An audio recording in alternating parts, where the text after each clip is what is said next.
If you're over 60 and fighting stubborn belly fat, I want you to hear this from a doctor who has watched thousands of people try, fail, and finally succeed. The most dangerous myth in weight loss is that your body is a simple math problem. You've been told for decades, eat fewer calories than you burn and the pounds will fall off, everything in moderation. That sounds tidy. It's also the reason so many older adults starve all day, step on the scale, and feel betrayed. Your body isn't a calculator, it's a chemistry lab, and once you understand the chemistry, especially your hormones, you'll stop blaming your willpower and start changing the inputs that actually move the needle. Calories matter, but hormones decide what your body does with them. Think of insulin as the traffic cop at every metabolic intersection. When insulin is low, traffic flows toward energy and repair. When insulin is high, traffic is diverted into storage, especially the fat packed deep around the belly that raises your blood pressure, stiffens your arteries, and pushes your blood sugar up after meals. What raises insulin? Mostly refined carbohydrates and sugars, but also just a little of the foods we pretend don't count, the extra half slice of bread, the evening glass of wine, the crackers you nibbled because you were only a little hungry. In a younger, metabolically flexible body, that might be a hiccup. In a body that's been through 6 or 7 decades, that tiny bump can be enough to flip the switch from fat burning to fat storing for hours. I can't tell you how many times someone sat in my clinic, eyes tired from years of trying, and said, "I hardly eat. Why won't the weight budge?" We'd review their day and discover a pattern that looked innocent on paper but deadly in practice. Coffee with sugary creamer at 7 a.m., insulin up. A healthy fruit juice mid-morning, insulin up again. A turkey sandwich on soft bread for lunch, a third spike. A handful of crackers at 4, a fourth spike. And a glass of wine after dinner. It's just one, but yes, another spike. None of those moments felt like a binge. Together, they kept insulin high from sunrise to bedtime. When insulin stays up, fat stays put, especially on your waist. Insulin isn't acting alone. Cortisol, your main stress hormone, quietly sabotages you when sleep is short, worry is high, or you're living on caffeine and crumbs. Cortisol raises blood sugar by telling your liver to release stored fuel just in case. That extra sugar triggers, you guessed it, more insulin. The cruel irony is that most deep fat burning occurs when your nervous system is calm and you're in deeper stages of sleep. If you're doom scrolling at midnight, waking twice to urinate, and dragging yourself out of bed unrefreshed, your body spends the night storing, not mobilizing. This is why a calm, consistent sleep schedule can be a more powerful fat loss tool for seniors than any exotic supplement. Protect your sleep and your metabolism will finally stop fighting you. Food isn't just calories, it is instructions. The same 150 calories can behave like a marching order to store fat or a gentle nudge to burn it, depending on its source and context. An orange tells one story, a glass of orange juice tells another. The fibers and polyphenols in the whole fruit slow absorption, whispering to insulin, "Take it easy." The juice strips those breaks, delivering sugar fast and hard. A steamed potato, cooled and eaten with olive oil and a portion of fish, lands very differently from industrial starch that's been refined, puffed, and sugared, then poured into a bowl with cartoon characters on the front. Processing increases how much you absorb and how fast you absorb it. Your hormones respond to speed. Fat quality matters too. A tablespoon of cod liver oil or fatty fish delivers omega-3 fats that soothe inflamed tissues and help your cell membranes remain flexible. Good news for insulin sensitivity and heart health.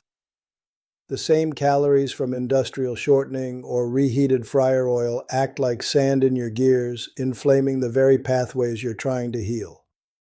If anyone tells you a calorie is a calorie, ask them whether they'd feed a growing child salmon or spoonfuls of shortening and call it equivalent. Your cells know the difference even if a spreadsheet doesn't.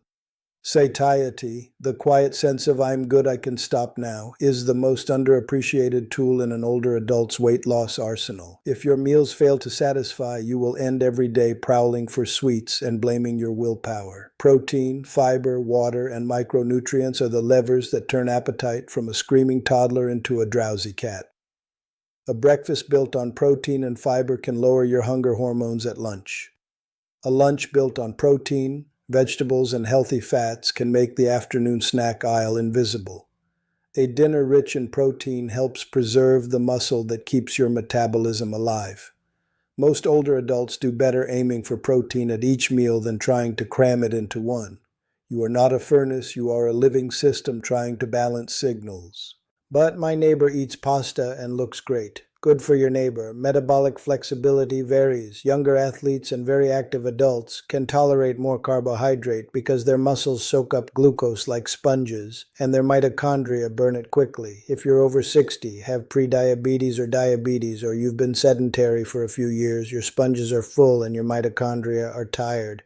When the usual advice, eat less, move more, stops working, the answer isn't more misery. It's different chemistry. For many seniors, that means lowering refined carbohydrates, spacing meals, and letting insulin drift down often enough and long enough for fat to finally leave storage. Not all sugars play by the same rules. Glucose can be burned by nearly every cell in your body. Fructose is handled primarily by your liver. When fructose arrives packaged in a whole fruit with fiber and protective plant compounds, your body manages it gracefully. When it shows up as high fructose corn syrup, syrups, juices, and sweetened drinks, your liver gets flooded. Over time, that promotes fatty liver, high triglycerides, and more insulin resistance. If you love fruit, keep it as fruit. Dried fruit and fruit juices deliver sugar without breaks. Honey is closer to a whole food than corn syrup, but your pancreas still sees sugar. A drizzle is a condiment. A squeeze bottle is a problem. Now let's address the moderation trap. Everything in moderation is a fine guideline for people who aren't already struggling, but moderation is a terrible strategy for foods engineered to bypass moderation. Ultra-processed snacks are designed to be craved, not to nourish. For the person who can't stop at a handful, a cleaner home environment beats daily temptation. Remove the hyperpalatable triggers, and a moderate amount of them stops hijacking your day. So, what actually works, especially for the over 60 body? First, compress your eating window. Most older adults do well with 2 or 3 meals within 8 to 10 hours and nothing caloric between them. That gives insulin time to fall and fat time to mobilize. You do not need extreme multi-day fasts to benefit. In fact, prolonged fasting can be dangerous for seniors on medications or with low body weight. What you need is consistency. A later breakfast or an earlier dinner, a firm kitchen close 2 to 3 hours before bed, and plain water, tea, or black coffee between meals. If you're on diabetes, blood pressure, or thyroid medications, talk with your clinician before you change timing so your doses fit your new day. Second, build plates that whisper enough to your hormones. A typical day that works for my older patients looks like this in principle. A protein-forward first meal, eggs with sautéed greens and avocado, Greek yogurt with berries and nuts if you tolerate dairy, or a protein smoothie with unsweetened almond milk, spinach, and chia. A midday plate with a palm-sized portion of protein, a pile of non-starchy vegetables dressed with olive oil, and maybe a small serving of a whole food carbohydrate you tolerate, lentils, beans, a half cup of quinoa or a cooled potato, and an early evening meal that echoes lunch followed by nothing but water. That isn't a diet. It's a chemistry set designed to lower insulin, steady blood sugar, and keep you full. Third, tame the evening. Alcohol compresses your deep sleep, raises nighttime blood sugar, and increases hunger the next day. Late large meals do the same. Screens and bright light delay your body clock. If you want your belly to shrink, make your nights boring, cool, and dark. Walk for 10 minutes after meals to flatten the post-meal glucose rise. Lift something twice a week. Your body weight, dumbbells, resistance bands. Muscle is metabolic insurance. Without it, every calorie has fewer places to go. Fiber is not optional. It blunts glucose spikes, feeds your gut bacteria, and increases satiety. Vegetables, nuts, seeds, berries, and legumes, if you tolerate them, are your best sources. An orange beats orange juice because of fiber. A bowl of raspberries and walnuts beats a granola bar because of fiber.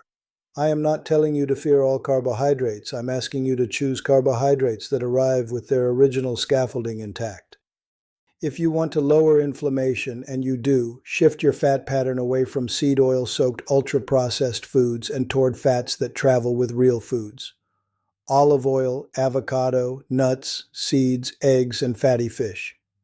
Omega-3 fats from fish reduce triglycerides and can help resolve chronic inflammation. That doesn't make a bottle of fish oil a weight loss pill. It makes salmon a better dinner than breaded, fried mystery meat. The more a food resembles what it looked like in nature, the more likely your hormones will respond favorably. I also need to say what most diet videos skip. Medications can block fat loss or demand special care when you change how you eat. Insulin and some diabetes drugs promote weight gain, others don't. Certain antidepressants, antipsychotics, steroids, and beta blockers can raise weight, appetite, or insulin resistance. If you start spacing meals and lowering carbs while taking drugs that lower blood sugar, you can end up too low. Do this with your clinician. Weight loss should never mean dizziness, confusion, or falls. The goal is steadiness, steadier hunger, steadier energy, steadier numbers. One of the fastest ways to sabotage your progress is to hang on to healthy foods that are healthy for someone else's metabolism, not yours. Fruit juice, granola, sports drinks, low-fat cookies, fat-free flavored yogurt, and whole grain crackers often hide the very sugars and refined starches that keep your insulin up all day. If it has a health halo and a long ingredient list, be suspicious. If it has no ingredient list because it is the ingredient, you're safer. Let me share the arc I see when seniors finally stop treating their bodies like math and start treating them like biology. So, week 1, the scale may not move, but afternoon cravings vanish. Week 2, sleep deepens, and the morning feels less foggy. Week 3, your waistband eases a notch even if the number hasn't changed much because you're draining visceral fat and water first. By week 4 to 6, clothes fit differently, blood pressure starts to come down, and your fasting glucose and triglycerides ease. This is what healing chemistry looks like. Slow, steady, and undeniable if you keep going. The moment you say, "It's not working," is often the moment your biology is just starting to turn. You deserve a plan that respects the body you actually have, not the one you had at 25. That means fewer insulin spikes, not fewer smiles. It means meals you look forward to, not meals you fear. It means changing your environment so the moderate foods engineered to be irresistible don't ambush you at 9 p.m. It means permitting hunger between meals, real hunger, not panic, so your own fat can step onto the stage. It means lifting a little weight so you can carry groceries without breathlessness and stand from a chair without using your hands. It means taking a walk after dinner instead of taking your chances with just one more show and a bowl of cereal. If anyone tells you the only truth is calories in, calories out, smile and remember you've met the rest of the story. Hormones decide whether calories become heat, movement, repair, or padding you don't want. Lower insulin by choosing carbohydrates wisely and not constantly. Lower cortisol by protecting your sleep and your peace. Raise satiety with protein, fiber, and nutrients. Let time between meals be long enough for your body to reach into its pantry, the one you're wearing. You can make that happen in your own kitchen, on your own sidewalk, starting any day you choose. I'll leave you with this. Belly fat is not a moral failure. It is a message. It's your body telling you it has been receiving too many store commands and too few use commands for too long. Change the messages, and the body that has carried you through decades will respond. You don't need perfect days. You need consistent ones. You don't need punishment. You need chemistry that finally favors you.